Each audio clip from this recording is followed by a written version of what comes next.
নমস্কার। আজ বৃহস্পতিবার। আমাদের ইহকাল পরকালের মা, আমাদের জন্ম জন্মান্তরের মায়ের আজ আবির্ভাব দিবস। এই দিনে মায়ের কথা কিছু পাঠ করার চেষ্টা করে থাকি। আজ পড়ব পূজ্যপাদ স্বামী চেতনানন্দজি মহারাজের লেখা ধ্যানলোকে শ্রীমা সারদা দেবী থেকে একটি ধ্যানচিত্র। জননীং স্বারদাং দেবীং রামকৃষ্ণং জগদ্গুরুং পাদপদ্মে তয় শ্রিত্বা প্রণমামি মুহুর্মুহু। স্বরূপের স্মৃতি। জয়রামবাটিতে একদিন কথা প্রসঙ্গে স্বামী ঈশানানন্দ শ্রী শ্রী মাকে জিজ্ঞাসা করেন, আচ্ছা মা, আপনাদের কি সবসময় নিজেদের স্বরূপ মনে থাকে না? মা বলিতেছেন, তা কি সবসময় থাকে বাবা? তাহলে কি এসব কাজকর্ম সবসময় করা চলে? তবে কি জানো, এসবের ভিতরে যখন ইচ্ছে হয় সামান্য চিন্তাতেই দপ করে উদ্দীপনা হয়। মহামায়ার খেলা সব বুঝতে পারা যায়। কি করে দপ করে উদ্দীপনা হয় তার ছবি আশুতোষ মিত্র ধরে রেখেছেন। আর একবার শারদীয়া পূজার পূর্ব হইতেই জয়রামবাটিতে আছি।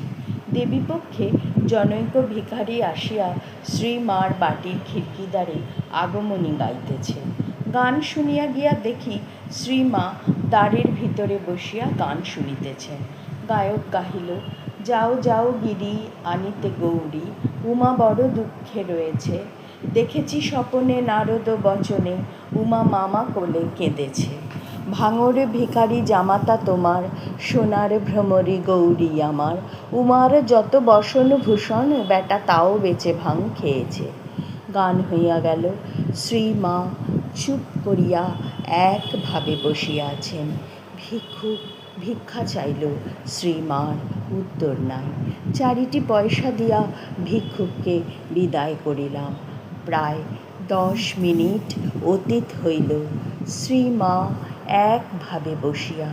তখন তাহাকে ঘরে যাইতে বলিলাম। প্রথমবার উত্তর পাইলাম না।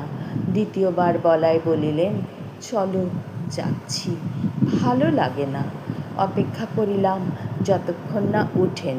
অগত্যা উঠিয়া ঘরের মেঝে গিয়া বসিয়া পড়িলেন। ভাব দেখিতে থাকিলাম। খানিক পরেই নিজে নিজে বলিতে থাকিলেন, আর কদ্দিন, অনেক কাল হয়ে গেছে যে। ক্রমে প্রকৃতিস্থ হইয়া তেল মাখিতে লাগিলেন দেখিয়া চলিয়া আসিলাম। কি অপূর্ব ধ্যানচিত্র! জগজ্জননী মা, মা জননী আমাদের কাছে সাধারণের মতো সব কিছু শিখিয়ে দেখিয়ে পড়িয়ে আমাদের নিয়েছেন। মা গো, তব কৃপা হি কেবলম। জয় মা, জয় মা, জয় মা।